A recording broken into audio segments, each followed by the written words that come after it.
I knew something was wrong when the medical kit clicked open and everyone went quiet. Not normal quiet. Not the kind you get when trainees are tired, thirsty, and praying the instructor forgets the last drill. This was the silence people make when they have already started deciding what kind of woman you are. We were 6 miles outside a small desert town in Arizona, running a heat injury simulation at the rescue training center. The sun was low but still mean, bouncing off the sand and climbing up through my boots. My shirt was stuck to my back. My lower spine had been filing complaints since breakfast. Airway first, I told the group. Then skin temperature, pulse, mental status. Heat can make a healthy person look drunk, stubborn, or stupid. Sometimes all three. A few of them laughed. Then Eli Porter, a young trainee with sunburned ears and the nervous honesty of a golden retriever, opened the emergency medication pouch. His face changed. "Ma'am," he said carefully, "the seal's broken." Across the circle, 6 trainees stopped moving. I held out my hand. "Give it here." The plastic seal had been cut clean, not cracked from heat, not torn from use, cut. Inside, 1 small training vial of restricted pain medication was missing from the inventory sleeve. This was not some movie drug bust. It was controlled medical inventory for simulation use, locked, logged, counted, and boring enough to make most people lose interest after the second form. But in emergency training, boring paperwork keeps people alive, and that pouch had been assigned to my station. I felt every set of eyes on me before anyone said a word. Someone behind me muttered, "Maybe she forgot to lock it." Another voice, softer but worse, said, "She looks exhausted." That was the one that got under my ribs. Not because it was cruel, because it was believable. I was 44 years old, a former Army medic, 6 weeks past burying my father, and about 8 months past a decent night's sleep. My knees argued with stairs. My hands sometimes shook before coffee, and gray had started showing at my temples like little white flags. People used to look at me and see competence. Lately, they looked twice. Dana Whitcomb arrived before I called for her. She crossed the sand in pressed khaki pants and a training center polo, clipboard already in her hand. Dana had the kind of professionalism that never wrinkled. "What happened?" she asked. I handed her the pouch, broken seal, 1 vial missing. "I need the prep log and the access sheet." Dana looked at the pouch, then at me. Not angry, not surprised, concerned. I had learned to distrust concerned. "Rachel," she said, lowering her voice just enough for the trainees to still hear the shape of it. "No one is accusing you." Every person there immediately understood that I was being accused. "I didn't say they were," I replied. Her eyes softened in that practiced way administrators use right before they take something from you. "You've been under a lot of personal strain. After your father, and with your return to full instruction, we just need to make sure fatigue isn't affecting your judgment." There it was, fatigue. Such a gentle word for making a woman sound unsafe. Before I could answer, a voice came from behind the trainees. "Was the kit logged before Rachel touched it?" Owen Maddox stood near the rescue truck, sunglasses hanging from his collar. I hadn't seen him in nearly 12 years before he walked into that center 2 days earlier as the new safety consultant. The last time I saw Owen, he was pulling me out of a damaged aid station in Iraq while I was bleeding through my sleeve and cussing at him for ruining my triage setup. He looked older now, so did I. Dana's jaw tightened. "We'll review all procedures." "Good," Owen said. "Then start with the procedure before the instructor." Nobody clapped. Nobody gasped. Real life rarely gives you clean, dramatic moments. But the trainees heard him. More importantly, Dana heard him. The drill ended early. People packed equipment around me without meeting my eyes. Inside the supply room, I checked the clipboard. The prep signature was not mine, but the scanned copy in the system had my initials beside the kit number. Then I noticed a folded piece of paper tucked beneath the clipboard clip. No name, no date, just 1 sentence written in black marker. "Some people should stop practicing medicine before someone else gets buried." My mouth went dry, because that sentence was not about the missing vial. It was about a woman who died years ago, and someone at that training center had decided I was finally going to pay for her. The thing about being suspected is that it changes the temperature of a room before anyone admits it. After Dana ended the drill early, the trainees packed up with the careful politeness people use around broken glass. Nobody said I stole anything. Nobody asked if I was all right. They just stopped looking directly at me, which somehow felt worse. I carried the medical pouch back to the supply room myself because I needed something to do with my hands. The training center was not impressive from the outside. A row of beige modular buildings sat against miles of Arizona scrubland, All dust, chain link fence, sun bleach signs, and rescue trucks that rattled every time they started. The place smelled like sunscreen, rubber gloves, old coffee, and hot metal. I used to like that smell. It reminded me of work that mattered.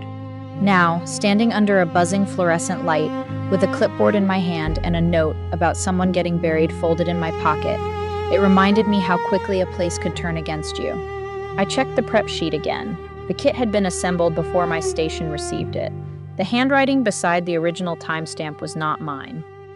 But the scanned version in the system had my initials entered beside the kit number. That should have made me angry. Instead, for one ugly second, it made me tired. That is the part people do not understand about being worn down. Sometimes you stare at a screen and think, maybe I really did miss something. Maybe grief had made holes in my memory. Maybe 44 was the age when people stopped trusting your hands and started trusting the rumor about them. My phone buzzed. Claire, I almost let it go to voicemail, but guilt has excellent timing. You still at work? My sister asked. Hello to you too. Rachel, that tone. The little sister tone that still made me feel 13 and in trouble. Yes, I said. I'm still at work. We need to talk about Dad's house. I closed my eyes. I know. I've been busy. You've been busy for 6 weeks. Dad died 6 weeks ago. There was a pause. Not soft, sharp. I know when he died, Claire said. I was there too, remember? That landed harder than I wanted it to. Because she was right. She had been there at the end, crying into both hands while I adjusted the morphine schedule and told the nurse where the extra linens were. I had not meant to become the person in charge of my father's death. Something started falling apart, and I stepped under it. I'm not doing this right now, I said. That's the problem. You never do it. You manage it. You schedule it. You label boxes before anyone else is ready to open them. I looked down at the clipboard. My handwriting was on 3 inventory correction forms from that week. Neat, block letters, controlled, the handwriting of a woman trying not to shake. I kept Dad comfortable, I said quietly. You kept him organized, Claire said. There's a difference. I did not have an answer for that. After we hung up, I sat on an overturned crate of neck braces and stared at a faded poster about heat stroke prevention. Confusion, dizziness, rapid pulse, loss of consciousness. I wondered if grief should have its own poster. Symptoms may include controlling everyone, avoiding phone calls, and pretending paperwork is a personality. By the time I walked back toward the instructor lounge, the sun had dropped lower and turned the windows orange. The center looked almost peaceful from a distance, like a place where nothing ugly could happen, because the desert was too wide to hide it. That was a stupid thought. Ugly things hide fine in daylight. The instructor lounge was just a narrow room with mismatched chairs and bad coffee. Owen Maddox was standing by the counter, turning a paper cup in one hand. I had known him for exactly 1 week in Iraq, and then not at all for 12 years. Back then, he had been all sharp edges and command voice, the kind of man who could make chaos feel like a hallway with exits. He had pulled me out of a damaged aid station after a mortar hit too close, and I had repaid him by yelling that my patient was still inside. He went back in for the patient. That was the part I remembered most. Now he was older. Silver showed at his temples. His right shoulder moved like it had a long-standing argument with the rest of his body. You okay? He asked. No, his eyebrows lifted slightly. That was me being emotionally available, I said. Don't get used to it. Wouldn't dream of it. He handed me a paper cup.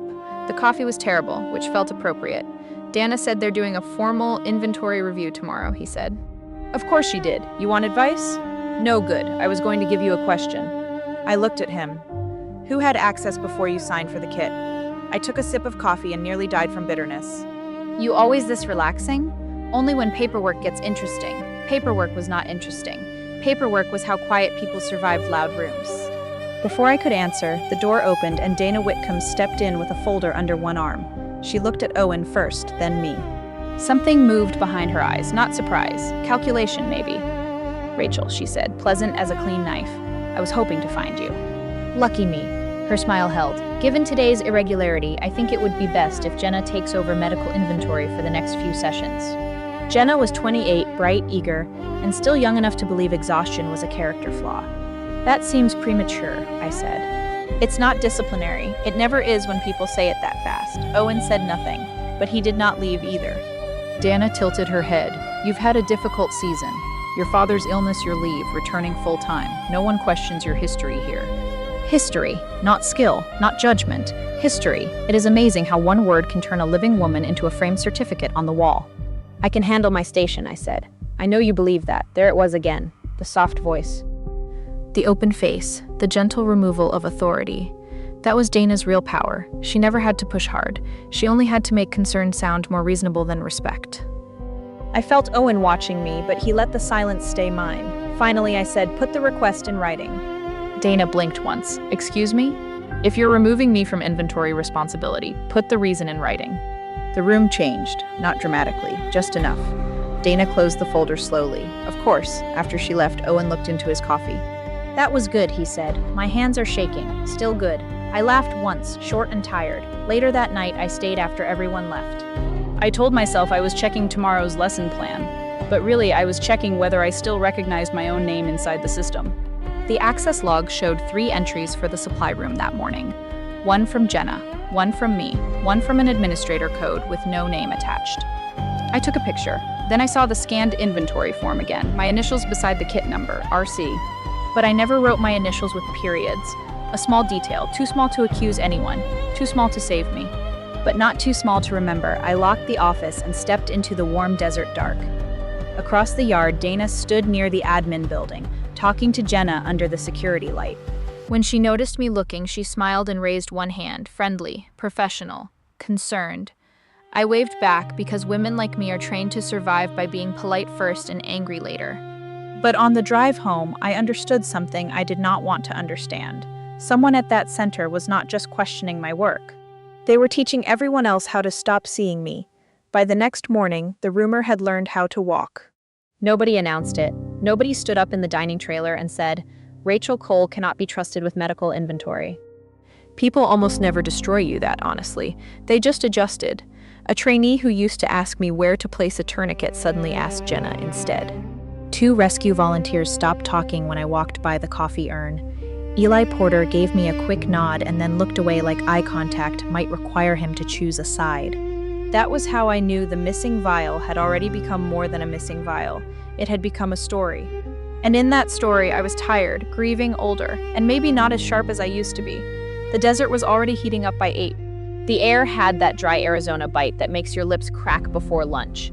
We were scheduled for a heat stroke simulation using 3 field stations. Mine was Station 2, under a faded canopy near the rescue trucks. I checked my equipment twice before the trainees arrived.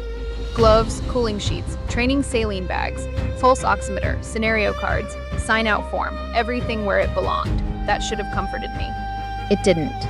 Dana walked past just as I finished the count. She had a clipboard against her chest and sunglasses tucked neatly on top of her head. Good morning, Rachel, she said. Dana. Her eyes moved over the table. Not enough to be obvious. Enough for me to notice. Jenna mentioned you were here early. I like knowing what I'm responsible for. That's understandable. There was that word again. Understandable. The polite cousin of unstable. She smiled and moved on. The first hour went smoothly. I demonstrated how heat stroke can make a patient confused, combative, or dangerously calm. I talked about checking skin, mental status, and response time. For about 20 minutes, I almost felt like myself. Then one of the training's saline bags split open when a trainee lifted it. Water spilled across the table and dripped onto the sand. The trainee froze. I barely touched it. I took the bag from him. The seam had been weakened near the bottom. Not sliced, not dramatic. Just damaged enough to fail when handled. Dana appeared before anyone called her. I looked up at her and felt something cold move through my chest. She wrote on her clipboard. Second equipment irregularity under your station, she said quietly. Who staged these supplies? Rachel. Who staged them? Her face remained pleasant. Supplies are prepared through the normal rotation. That wasn't my question. Around us, the trainees had gone still again. I hated that. I hated the way every ordinary sentence now sounded like testimony. Dana lowered her voice. This is exactly why I suggested taking pressure off you. No one benefits if you push yourself past capacity. For a second, I saw my father's hospital bed instead of the training table, the oxygen tube under his nose. The pill organizer I labeled by day and time. Claire standing in the doorway, crying because I had already called hospice before she was ready to hear the word. You push yourself past capacity. Maybe I did. Maybe that was my entire personality. I finished the drill because quitting would have made the story easier for everyone else. Afterward, while the trainees broke for lunch, I peeled the damaged label off the saline box. Underneath was an older label from Station 1. observation that did not prove anything. Equipment got moved all the time, labels got reused, people made mistakes. Still, I folded the label and put it in my pocket. That was the first piece. The second came 20 minutes later.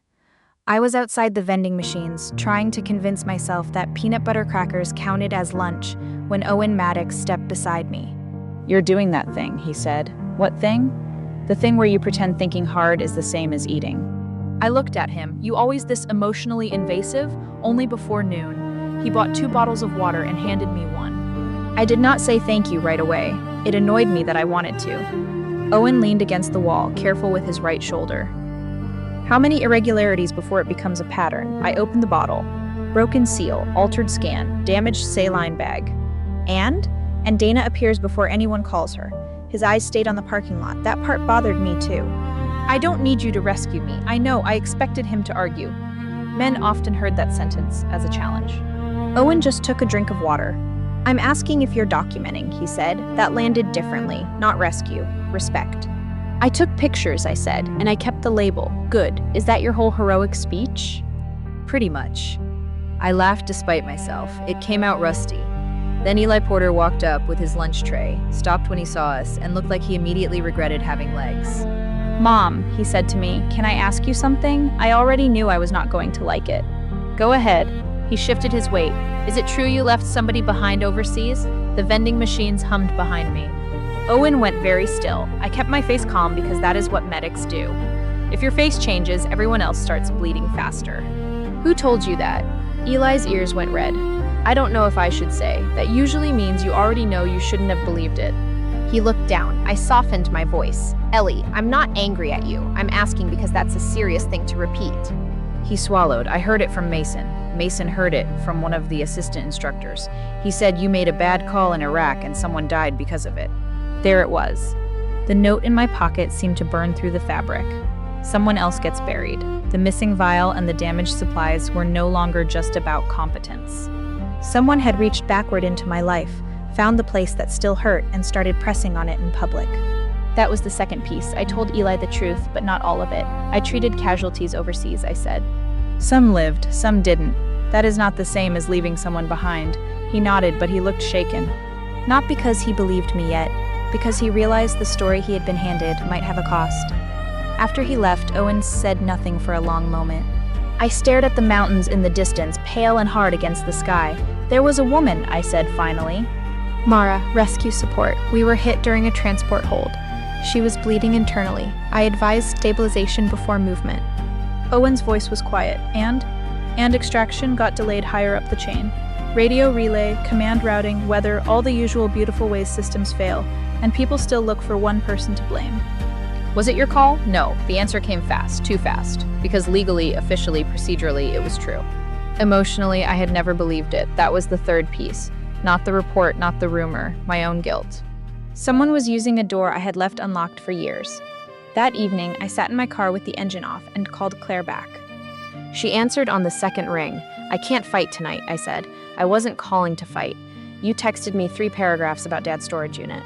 That was logistics. I almost smiled. Careful. Apparently logistics is my trauma response. Claire exhaled. There was a softness in her voice that made me more nervous than anger. "I went by the house," she said. "You still have his medication chart taped to the fridge." I looked through the windshield at the training center lights flickering on across the lot. "I forgot it was there." "No, you didn't. She was right. I had left it there because taking it down felt like admitting the schedule was over."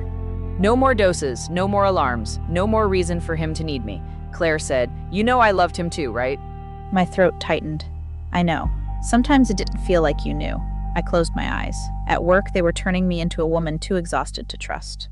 At home, my sister saw me as a woman too controlling to love. Both versions had enough truth in them to hurt. "I'm sorry," I said. Claire went quiet. I had not said that before, not without adding an explanation. After the call, I went back inside the training center. I told myself I only wanted to check tomorrow's schedule. That was a lie, but a useful one. The hallway was mostly dark. The administrative office door was cracked open, and the copier inside was still warm. On the output tray sat one forgotten page.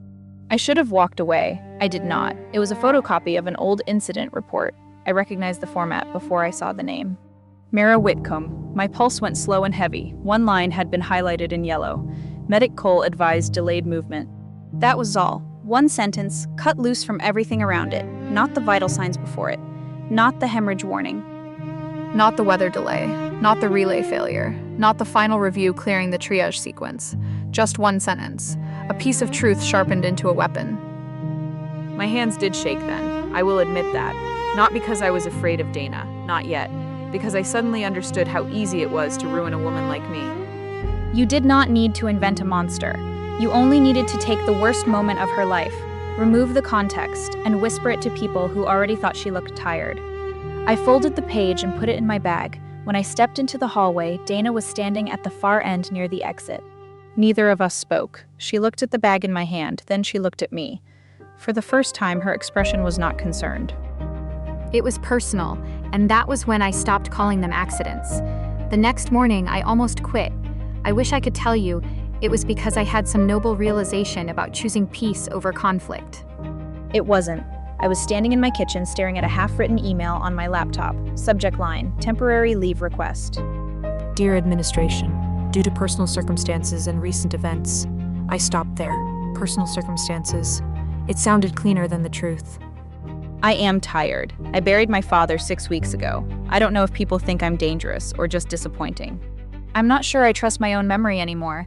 I sat at my small kitchen table with cold coffee and reread the email 3 times. Then my eyes drifted toward the refrigerator. Dad's medication schedule was still taped to the side. Monday, Tuesday, Wednesday, morphine. Nausea medication, hydration reminders. I had left it there because taking it down felt like admitting there was no one left to save. I remembered something my father used to say whenever I apologized for things that weren't mine to carry. You don't have to win every fight, Rach. But don't hand people a lie and call it peace. I stared at the email, then I deleted it. I wasn't staying because I wanted revenge. I was staying because disappearing would become part of the story. By 7:30, I was back at the training center. The desert morning was cooler than usual. The sky stretched pale pink over the distant mountains while instructors unlocked storage units and trainees stumbled toward coffee like survivors of a minor apocalypse.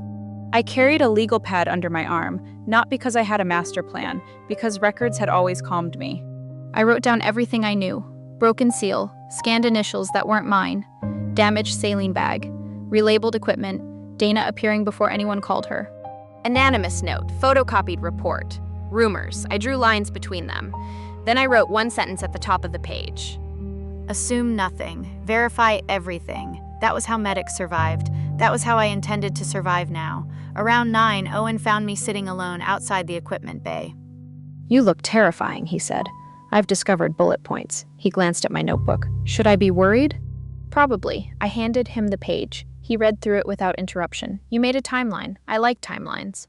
You always did. I looked up. You remember that? You alphabetized trauma supplies during a mortar attack. I blinked. That was efficient. That was deeply concerning. A laugh escaped me before I could stop it. Then Owen handed the notebook back. You missing anything? I frowned. What? People. I looked down at the page. He was right. I had listed objects, events, documents. I hadn't listed witnesses. You think somebody saw something? I think systems don't malfunction in isolation. He folded his arms carefully, favoring his shoulder. Use the process before the process uses you. I nodded slowly. No rescue, no dramatic intervention, just advice. Respect. The first person I approached was Eli. He looked nervous the second I asked if we could talk privately. I'm not in trouble, right?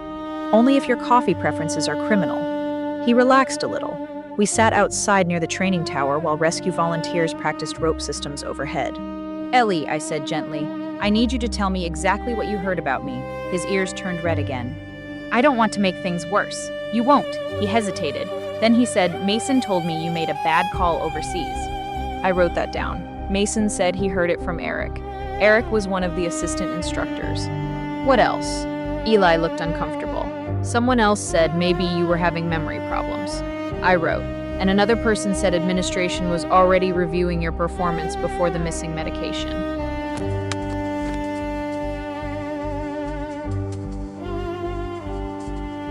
I think Jenna mentioned hearing it. I thanked him. Then I sat in my car afterward and stared at the notebook.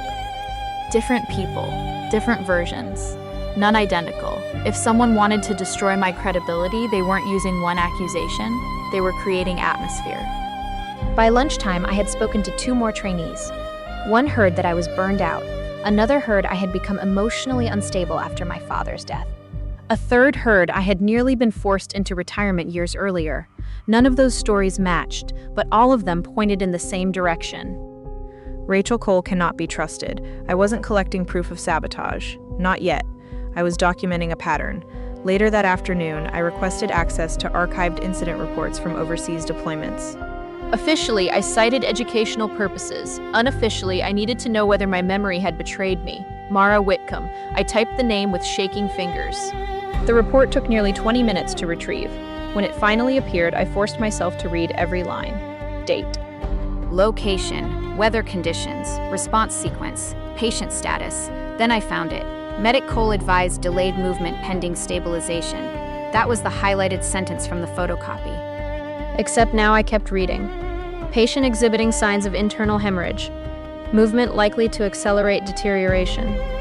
Delayed extraction ordered following communication disruption between field command and transport authorization.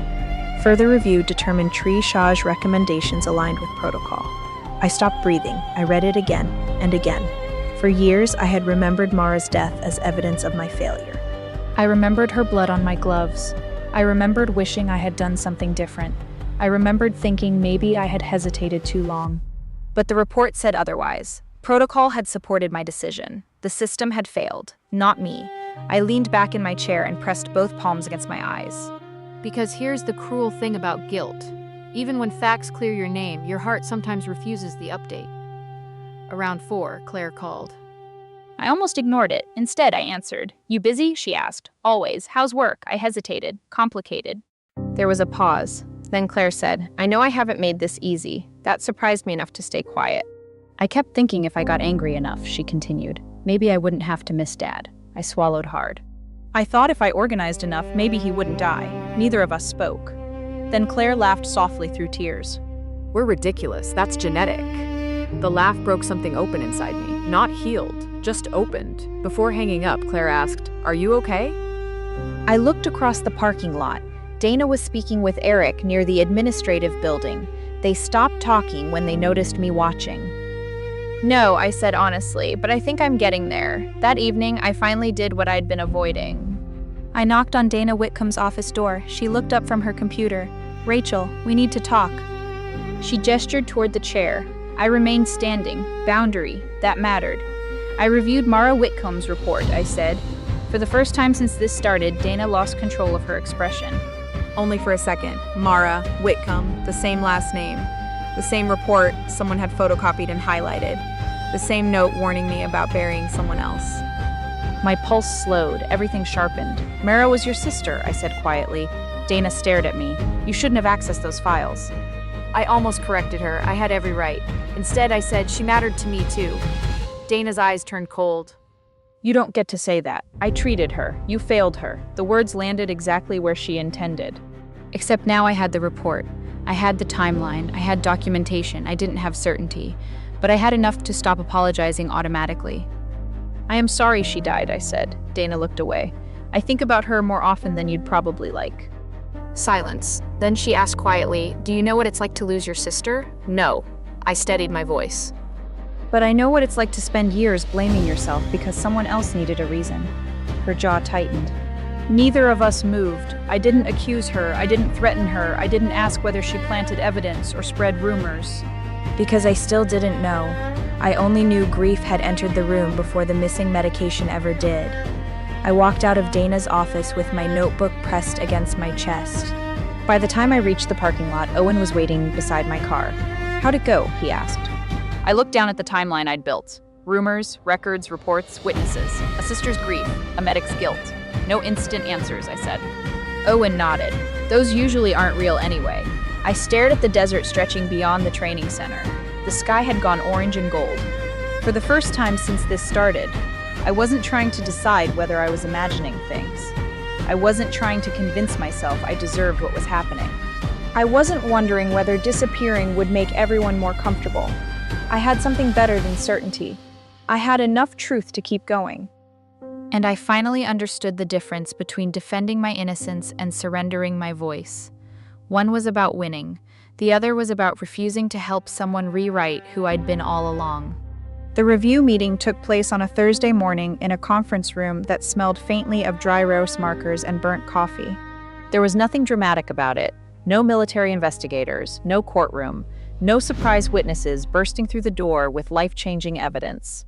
Just fluorescent lights, folding chairs, and people trying very hard to sound professional while discussing whether I had become a liability. I arrived 10 minutes early because old habits die hard. I carried a binder. Inside were copies of everything I'd documented. Timeline, inventory logs, equipment records, written notes from conversations with trainees, archived reports, the original incident review involving Mara Whitcomb. I wasn't there to prove I was perfect. I was there to prove that the story being built around me wasn't complete. Dana entered without looking at me. The center director followed behind her, along with Jenna and one of the administrative supervisors. Owen came last. He sat near the back. He didn't smile. He didn't offer encouragement. He simply nodded once. I appreciated that more than I could explain. The meeting began exactly the way uncomfortable meetings always do. Carefully. "We appreciate everyone's cooperation," the director said. Nobody appreciated anything. He adjusted his glasses. "Our goal is to review concerns regarding inventory discrepancies and recent procedural irregularities." Irregularities. Professional language had an incredible ability to make pain sound administrative. I listened while Dana summarized the sequence of events. Missing medication, damaged equipment, concerns regarding communication, staff stress. At one point, she used the phrase supporting employee wellness. I almost laughed. Instead, I opened my binder. When the director asked if I wanted to respond, I said yes. Then I took a breath. I had spent years apologizing before speaking. I wasn't going to do that anymore. "I'd like to focus on records," I said. I walked them through the timeline, the original kit assignment, the discrepancy between handwritten documentation and scanned initials, the altered labeling on the saline supplies. The sequence of equipment irregularities. I didn't accuse anyone, I simply placed each fact where it belonged. Then I presented summaries of conversations I documented with trainees. Different rumors, different versions, the same conclusion, that I had become someone people should quietly stop trusting. Nobody interrupted. I moved to the archived report involving Mara. The room shifted almost immediately. I explained the highlighted sentence that had circulated without context. Then I handed over the complete report. Recommendations aligned with protocol. Delayed extraction caused by broader communication failures.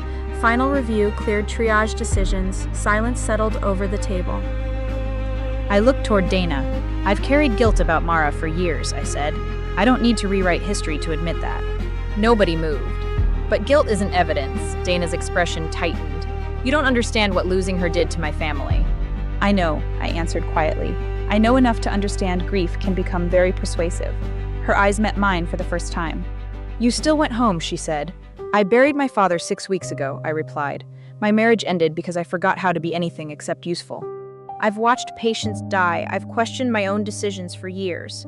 I swallowed. I know what it means to survive something someone else didn't. The room remained painfully quiet. I also know that blaming myself didn't bring anyone back. Nobody clapped. Nobody cried. Real life almost never gives you emotional background music. The administrative supervisor eventually spoke. "We need to conduct a formal review regarding documentation access and communication practices." That was it. Not victory. Procedure. Dana sat very still. She didn't confess. She didn't apologize. She didn't beg for understanding. "I never intended to harm anyone," she said eventually. The sentence hung there, because intent and impact rarely arrive together. The director recommended temporary reassignment while additional reviews took place. Dana nodded once. Jenna stared at the table. Owen remained silent. The meeting ended exactly the way it had begun, with paperwork. Outside the conference room, people returned to work. Phones rang. Coffee brewed. Rescue trainees complained about the heat. The world continued. I think that's what surprised me most. I had imagined that if the truth finally appeared, something inside me would transform instantly. I'd feel vindicated, powerful, relieved. Instead, I mostly felt tired. Eli found me near the training yard that afternoon. He stood awkwardly beside the rescue vehicle. "I owe you an apology," he said. "You don't owe me anything."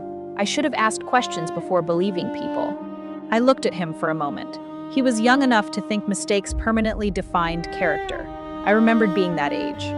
Then I remembered all the ways older people had disappointed me. You know what? I said, you'll probably get this wrong again someday.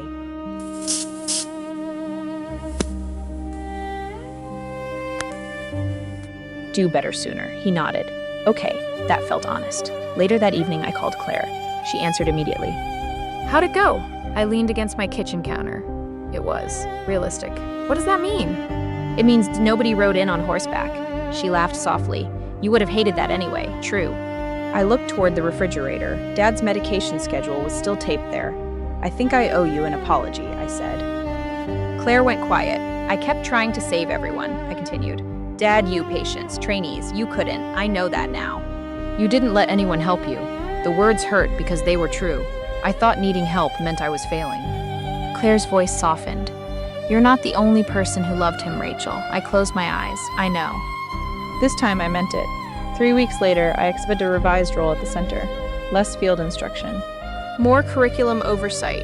At first, it felt like surrender. Then Owen pointed out something obvious. You trained half the instructors out there. So, experience doesn't disappear because your knees complain. My knees don't complain. He looked at me. Rachel, they negotiate aggressively. That made him laugh. We were eating pie at a diner outside town. Nothing romantic about it. No violins, no declarations. 2 people with aging joints arguing about vocabulary. Eventually he said, you know, being needed and being valued aren't the same thing. I stared down at my coffee. For most of my life, I had confused the two. Patients needed me. My father needed me. Work needed me. Need had become proof of worth. Without it, I didn't know who I was. What if people stop needing me? I asked. Owen considered the question carefully. They will. I waited. Then he added, that doesn't mean they stop seeing you. I looked out the diner window. The Arizona sky had turned orange over the highway. Cars moved steadily through the fading light.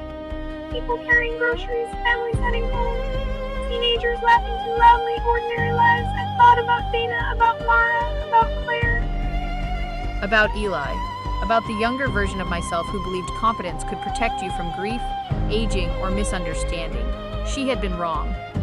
You can do everything right and still become the villain in someone else's unfinished story.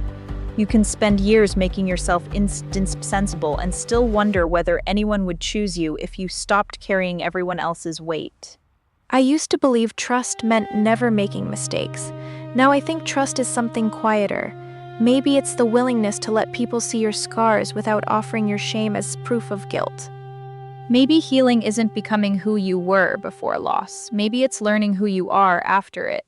And maybe the most dangerous thing anyone can convince you of isn't that you're broken.